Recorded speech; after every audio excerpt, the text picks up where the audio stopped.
is my pleasure and honor, of course, to present this talk, which in fact, as Horst pointed out, indeed links the two previous talks. So I want to talk about digital revolution, which will affect things like supply chain. In fact, supply chains permeate our whole life and have proven to be extraordinary resilient constructs which survive a lot of perturbations and produce results and bring food to the table and clothes and other stuff, provided that you can pay for it, right? So basically, you know, the point is that first we want to define a supply chain, and there is sort of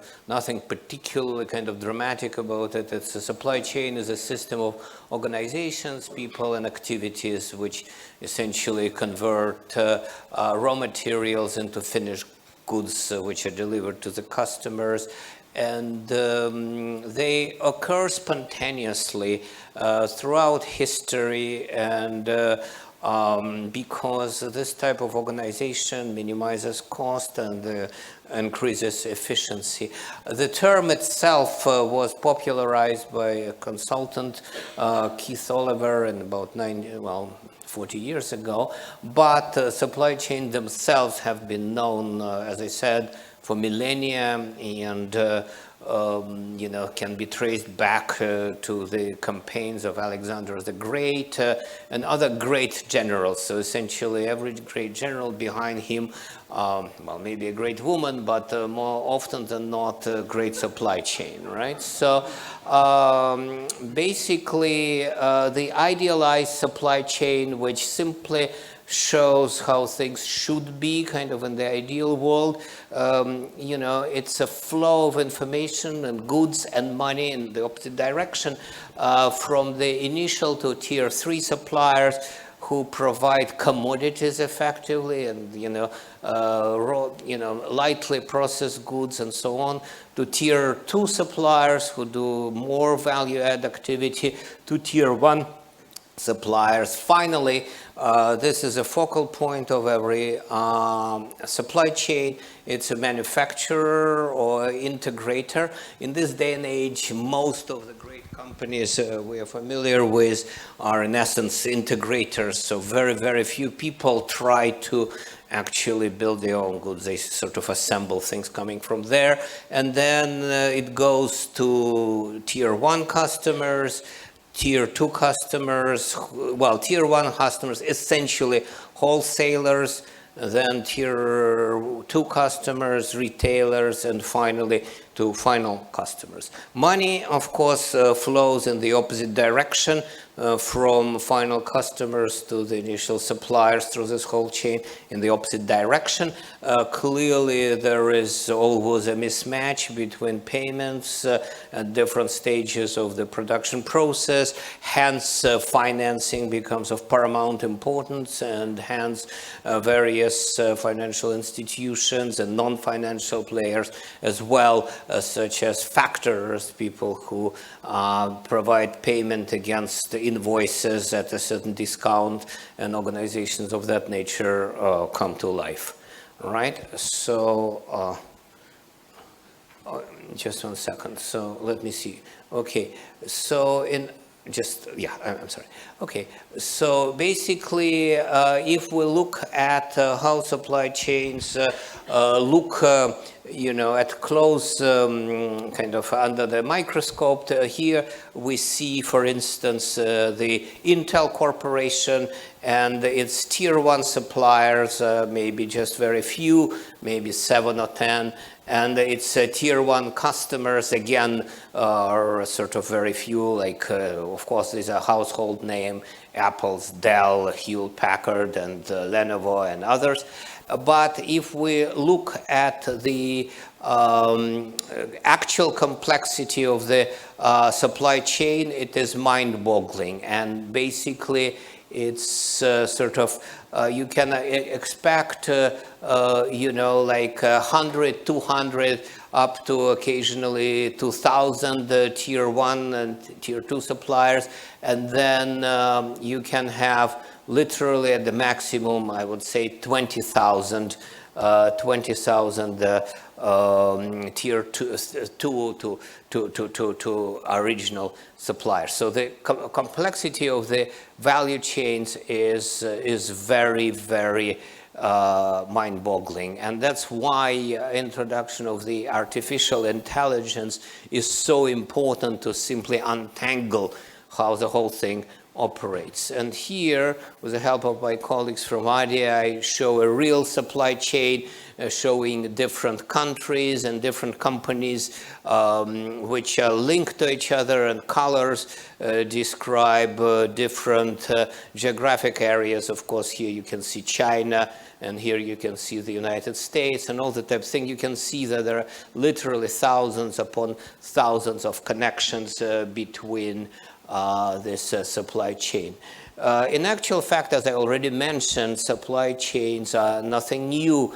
And if you think about it, the Silk Road is the original supply chain where the goods from China would travel across all the known world, half of the currently known world, and end up in Europe, right? The question, of course, is why would the whole thing operate in the first place? And the answer is that it was a relay system, right? So nobody was in those ancient times, in antiquity and the Middle Ages even, smart enough to actually traverse the whole path, and hence, it would be movement from one relay station to the other. So basically here we would see more or less the original supplier somewhere in China, and then, the customers, which would be in warehousing and so on, and that gave birth to famous and fabled cities like Bukhara, Samarkand,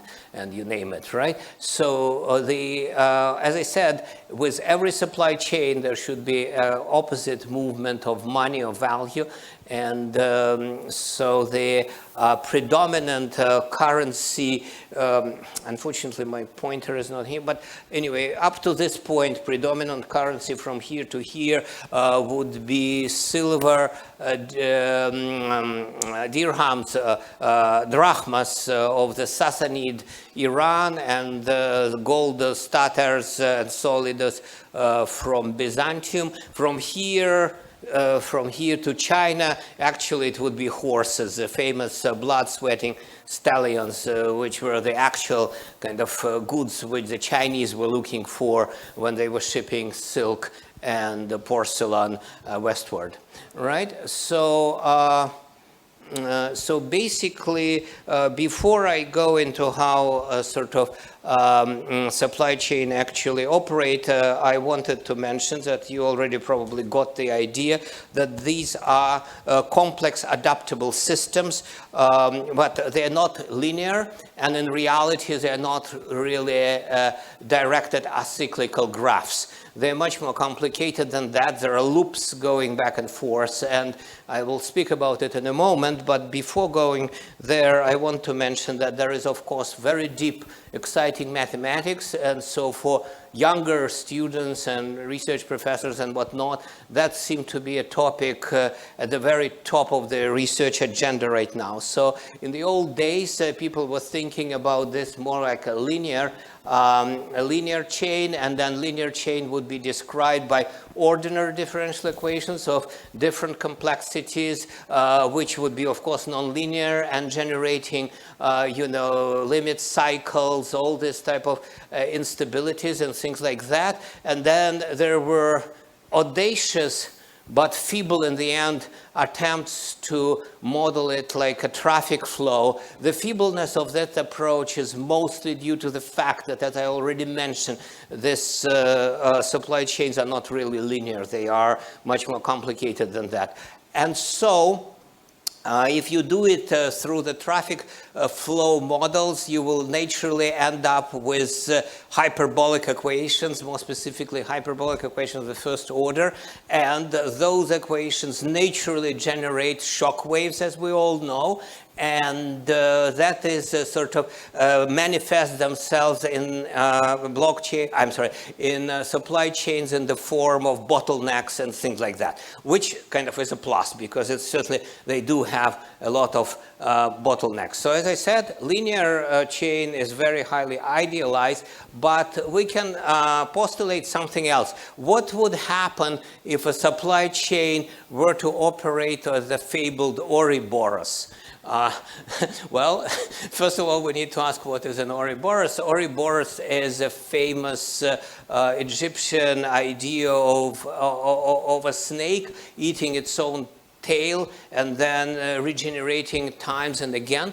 If this were to happen, if the original suppliers of commodities were to become also a final consumers of the production, then the chain would close on itself. And then, of course, we can use all the advantages of digitization, tokenization, and techniques of that nature in order to operate such a chain without actual money involved, or very little money, because of course, as always, if you internalize some movements, there is always some kind of leftover and things like that. So from that perspective, you can start using trade coin for such a closed supply chain. That was an idea of Sandy Pentland, Thomas Harjono, and myself. And, you know, it's still like on the drawing board, but I hope with this realization it would become a bit more of a reality.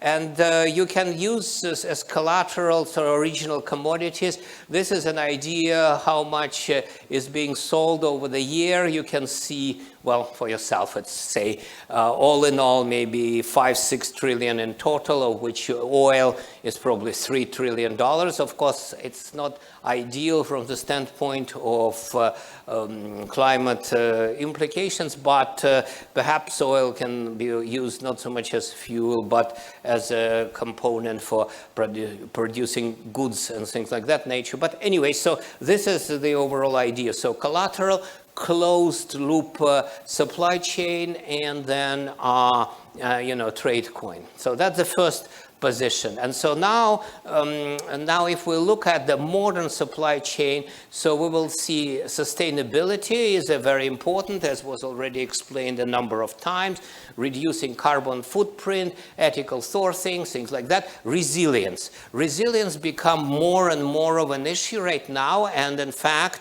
we will have a chance to see in practice to what extent supply chain are actually resilient, because the new president of the United States is a big fan of tariffs, and they would certainly disturb some of the supply chain. That's for sure. But as I said, rain or shine,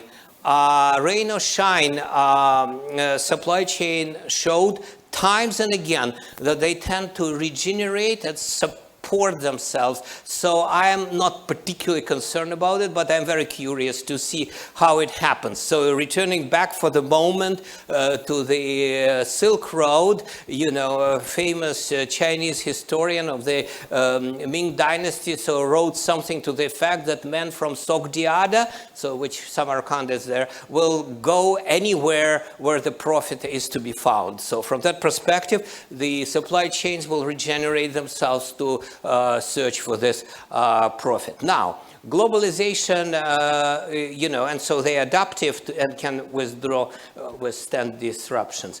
Now, globalizations versus localization. So this is first famous offshoring versus onshoring. That's a struggle. Where, you know, like strategic consideration fight against consideration of cost. And again, you know, like now, you know, the world is the condition it is. I would imagine that some of the strategic suppliers will be moved from overseas to nearshoring to onshoring, right? So, but there is also one specific topic which is very close to my heart, is fighting counterfeits, right? So fighting counterfeits by using modern technology is very, very important. And in fact, there is a startup right here in the UAE, which I advise, which is called Numeraire Future Trends, which is kind of trying to do exactly that. It's interesting that counterfeits, as we already heard earlier, Vivian was talking about it, tend to penetrate the system. And as Professor Chu and I were discussing yesterday, not only they penetrate from upstream to downstream, but they also kind of divert things, and so fake medicines enter in the honest system, but also like NVIDIA chips actually end up in the hands which were kind of under sanctions and things like that. So it's extraordinarily difficult to actually fight this problem unless you use the most advanced cryptography, the most advanced physics, the most advanced mathematics, because the system is so opaque that the manufacturer does not really know who supplies them. And experience suggests that even such mission-critical things like fighter jets of the 5th generation actually from time to time are being compromised with fake parts from China. So, yeah. So basically, if we look at what type of modern developments are so important from the standpoint of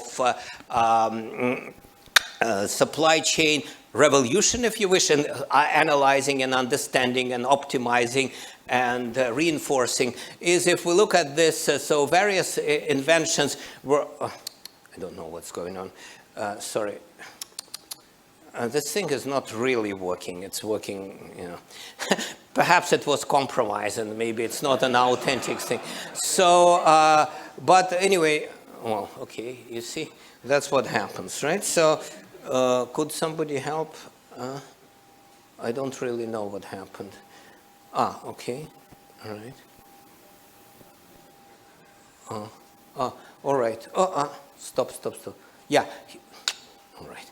So, so basically we saw that various gaps were covered over centuries, like printing press covering knowledge gap, telegraph covering a communication gap, computers analytical gap, and an internet decentralization information gap. Distributed ledgers presumably covered the trust gap, and so they can be used to find counterfeits and stuff like that. In general, AI, covered the efficiency gap. So now we are actually enriched by techniques which can allow us to study the supply chain in the full fury and glory, warts and all, not like a linear traffic flow model, but as a real model, maybe initially on DAGs, but eventually on non-directional graphs. And so what are the kind of various things? So digital information, automation, and things of that nature are basically extremely important and describe transitioning from manual to digital processes. Key technology here, Internet of Things, artificial intelligence and blockchain. They can enhance visibility, automation, and reduce cost. Got it. So look, you see, at least, I just don't know. I mean, the whole thing is something like same with Vivian. On my slides, I see it all very good. But anyway, so here we see a physical supply chain going from flexible initial supplying to dynamic delivery to smart supplier and smart integrator, smart warehouse, intelligent retail, and satisfied customers, to basically digital supply. Every object here, say for example, smart warehouse, has a digital twin, communications through wireless and things like that, and basically AI used to build the whole description of the thing. So it can provide, tools to project the demand. It can then provide tools to provide flexible purchasing and the interesting thing is that things which are in modern supply chain theory very seldom emphasized, but they are of paramount importance of how the whole thing is financed. It's very interesting that there are auctions here and here when suppliers are providing goods and services, and so these auctions can also be implemented through DLT-based auction, right? And so we should try and create a digital twin to every process which encompasses in aggregate the whole supply chain. So here are a few examples, and I forgot one more, which I will mention momentarily. So this is an example of a phygital banknote. Not that these phygital banknotes exist in kind of at least in circulation, but it's a good and interesting idea. Basically, you have a banknote which you can use as an ordinary banknote until you want to convert it to stable coin. And then you have, like here, a hidden code which contains your public key and private key and things like that. So the hash of the private key, of course, as the name suggests, should be publicly available, but the rest is like hidden. Once you open it up, it starts to live in the digital space and leaves the physical space. The reverse is not possible. It's like moving from the land of the alive to the land of the dead, right? So you cannot go back. At least, very few people manage to do so, Orpheus, right? So anyway, so this is another model. This is taken with gracious permission from Ledgard's paper. So basically here, giraffes and so on are also have the digital twins, and then in principle, God willing, they will be kind of, given some money to spend and so on and so forth. Finally, the other example is a 3D printer. That's something which moves from digital to physical, right? Digital to physical. And the last one, I just forgot to mention it, it's a Walt coin. This is a concoction invented by Sam Altman, and basically it's based on detailed analysis of people irises, and then for that they are given some currency and so on and so forth. I personally felt and told to Altman that this is not a good idea. Well, he thought otherwise, but it seems to me that it is not a good idea, right? So now, the role of AI in supply management. So AI enables automation, prediction, optimization. And as I already said, it can be used to forecast demand, which is a very difficult thing. Route optimization, of course, those are kind of relatively easy thing. Inventory management, things like that. And basically here is just one example, but of course this type of examples are myriad. So it's an Orient system used by UPS. It saves them maybe $500 million and gives them bragging rights and so on. And it optimizes routes and things like that. That is an important but relatively easy thing. Now, the blockchain in supply management provides transparency, immutable ledger for transactions, traceability. This is something which at least can help you to trace, like the product from its origin to the sale point, but frequently it's not enough, and people tend to penetrate the system anyway. Security, of course, with cryptographic techniques, because in reality, in the modern world, there is no more kind of physical security. It has to come hand in hand with cryptographic security. And then efficiency again. Efficiency at the level of these auctions, which I mentioned, which are very seldom described in detail, but I will spend 2 minutes on that. But here is a chain, like this taken from my book, book with Adrian Tricani, it shows like how raw materials moving with financing and everything else through seller, through forward, freight forwarder, through customs, through shipper, customs, freight forwarder, buyer, and consumers. That's where goods are going. This is the cycle. And then the money is moving in the opposite direction, all right? And so one thing which AI can also give us is autonomous vehicles. So this is Hades. We'll be talking about it tomorrow. But in principle, some of the things, especially the last mile here or movement within ports, things like that, can also be greatly helped by these autonomous vehicles. And so basically, you can see that how this blockchain can be used for that. So importer and exporter strike a deal using a smart contract, of course.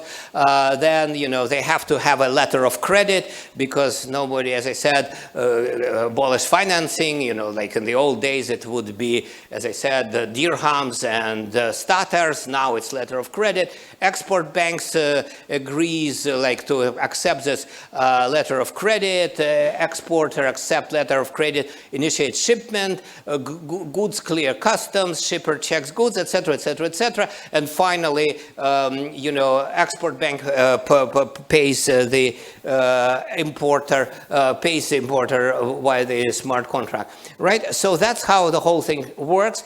And because a lot of this flow of goods and services is documents against payment, this is ideally suited for this purpose, right? So now the question which I also mentioned and which really is close to my heart is fighting counterfeit infiltration in supply chain. In some areas it's mission critical. In some other areas it may be not mission critical, but very, very disheartening. So, for example, recently it was some of the art experts concluded that 50% of all the art which is being sold at the moment is fake. Well, some others are, like, for example, former director of the Met in New York, he thinks that 50% is too alarmistic, and so it's probably 40%, right? So, as they say, reasonable people can disagree. One of my acquaintances at some point when I lived in London accumulated an enviable collection of Russian avant-gardists, which of course is a marvelous art movement. And so in particular, he was very interested in Zinaida Serebryakova's paintings. And he told me that she painted over her life maybe 100 paintings. And just last year alone, I was offered 300 to buy. All right, so basically we have to fight with this with hardware, software, and also physics. So basically physics is particularly interesting for things like food and medicines. Hardware is interesting for goods which are like mission critical and so on. And then software is also actually can be used to link hardware and software. So machine learning, for example, Internet of Things, distributed ledger technology, all this can be used in order to identify objects and decide if these are the original objects. So for that perspective, for example, fingerprinting of the object with its own surface becomes a very, very promising direction. So finally, as I said, the other thing which we can use distributed ledger technology is to basically automate the auctions of suppliers, upstream of the supply chain. So this automated market makers, they became popular in cryptocurrencies, but as Arthur Sepp and I have shown, they can also be used to actually trade real fiat currencies, provided that they have avatars in the form of, say, central bank digital cash and things like that. And now I'm starting to think that they can also be used in order to facilitate this supply chain auctions. And so basically they would work like this: a liquidity pool. Liquidity providers will provide goods and financing, and then as a user, you can either put more money and take goods, or put more goods and take money, that sort of thing. So this would really facilitate the whole thing quite a lot, right? So there are other things which are worth mentioning, that supply chain are, very susceptible to climate change, right? So to climate change, and because of that, or other disruptions, like for example, COVID, disruptions when lockdowns prevented the goods from actually being produced. So not only that, but also supply chain can greatly exacerbate and amplify the impact of climate change by actually exporting it from one place on the earth to the other, right? So we need to do our utmost to rationalize those supply chains to try to avoid it. So to draw my conclusions and finish is that digital twins are virtual models which mirror physical assets, system, and processes, and they can be used by using two enablers: distributed ledger technology and artificial intelligence, with a useful Internet of Things as a go in between the physical and the digital.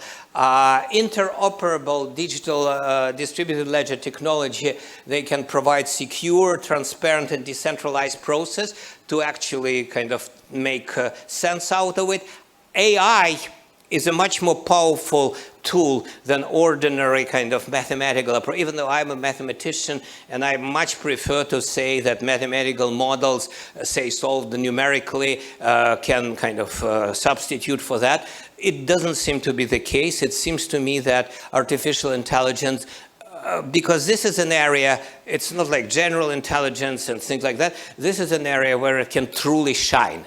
It's everything like delivery versus payment, documents versus things like that. So like sensors and all that can really help you with this. And combined together, distributed ledger technology and artificial intelligence can empower digital twins to foster innovation and bring new economic opportunities for tomorrow's markets. And I think one more thing. You can find some of the information about digital trade coin and our thinking in general about this situation in this book, which is written by Alex Pentland, who is an advisory board member, Thomas Hardrona, who is a fellow, and myself. Here you can find some additional information about how distributed ledger technology mixed with the financial system. And finally, this is unrelated to my talk, but I cannot help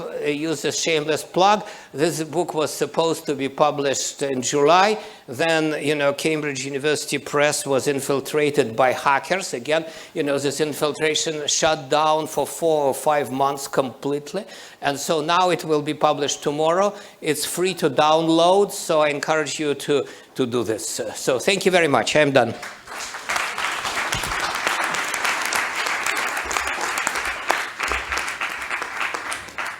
Thank you, Alex. And I'm sure there are questions. Yes?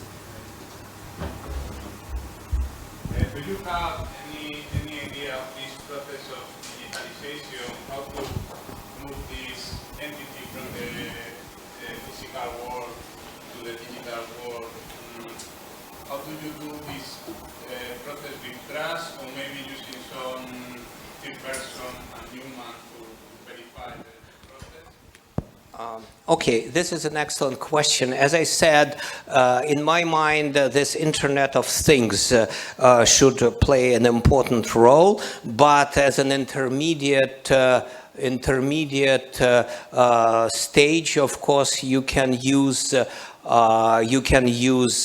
people. If it's a high high-value goods. It's kind of pointless to do this for mass-produced goods, like, for example, shoes or jeans or this or that. But if it's a painting, yes, it can be done like that. So it's basically, we have to understand that we need to strike a balance between mass production and cost savings and the efficacy of the whole thing. So yes, in some instances it's a good idea, but in general we have to rely on automation, and then we have to rely on the distributed ledger to actually embed this thing. Having said that, I don't think that, for example, things like NFTs, non-fungible tokens, are good enough for that, because they are not really a representation of anything in particular. They're just hashes, 256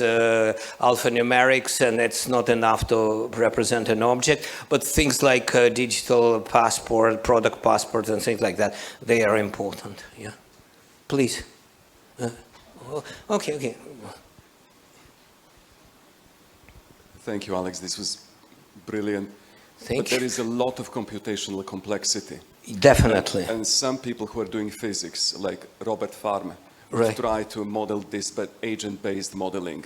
What is your view on different way to model this? You mean the Doyle Farmer? Yeah. Doyle Farmer is a good friend of mine. He and I were hanging when I was at Los Alamos, and he was at the Santa Fe Institute, and it's nearby. And also, who wants to hang in Los Alamos? It's like empty after 6 p.m., right? So Santa Fe itself is a very nice place to be, and this Embada Station restaurant, many good memories. Anyway, so basically I am all for agent-based modeling of this, definitely. The problem, as I said, in my mind, is not so much computational power, because right now it seems like it's a golden moment. We are equipped with enough computational power, enough of understanding to actually do the computations. The problem is that, as I said, in a real supply chain, you can have a situation when there are 18,000 suppliers, upstream. And so basically, to calibrate your model, to find the kind of initial condition, is very difficult. So basically, in my mind, you would have to do it in the ensemble sense, right? So kind of, you will have to do like big statistical sum, so to speak, and averaging in the Boltzmann sense and things like that. But you're absolutely right. As I already mentioned, even though it's very tempting to try and model it, say, as a first-order hyperbolic equation, because there is sort of superficial similarity with what happens in reality in the form of shock waves and things like that. But this is very simplistic. I would say a nice first step, but very simplistic.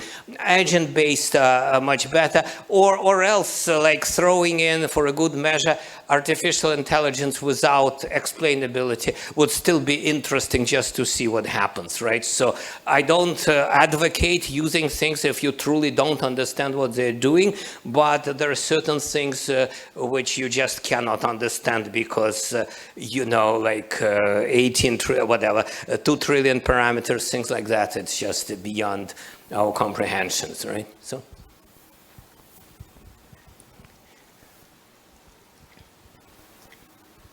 I'm curious to know, beyond the intellectual stimulation of these models, do you see supply chain modeling as a way to maybe do price prediction and investment decisions? Yes, but I cannot tell you much, because, Gautier, who sits right behind you, would have to kill me, right? So Gautier, are you there? Yeah, anyway, so an answer to your question is yes, indeed, can be used to build investment strategies, but I cannot tell you how. Yes, short answer is yes. Shafi, did you have a comment? Yeah, wait. So there are two ideas. One is to use AI to come up with better supply chain. Right. This digital twin idea. This is for supply chains in general. Yes. And two is to do this, to have the digital twin and then use, let's say, AI on top of that. Okay. So these Yeah. are separate. Ideas. They are separate to a degree.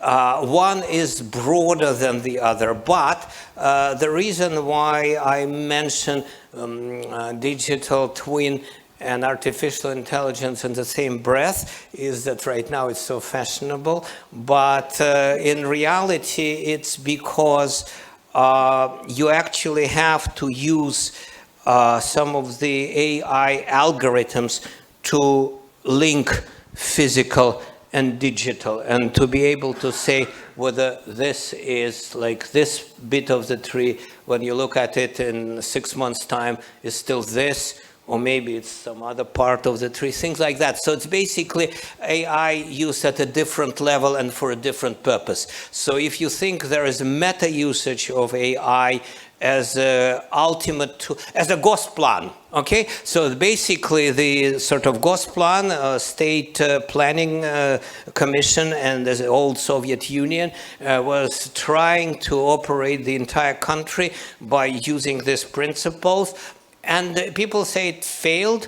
I actually disagree. It actually worked marvelously well, not by way of producing consumer goods. Those were really kind of in short supply. Like when my wife and I got married, you know, there was literally nothing in the store whatsoever, right? Except for some, you know, like uneatable fish. But having said that, at the same time, the country operated for a few decades by using this. Now, artificial intelligence, rather than the Kondratiev matrix, or Kondratiev matrices augmented with artificial intelligence, will give us truly a superhuman insight of what is going on. So that is a meta level. And then at a sort of, can I use your microphone for a second? Yeah, and then at a micro level, the ability to differentiate between this microphone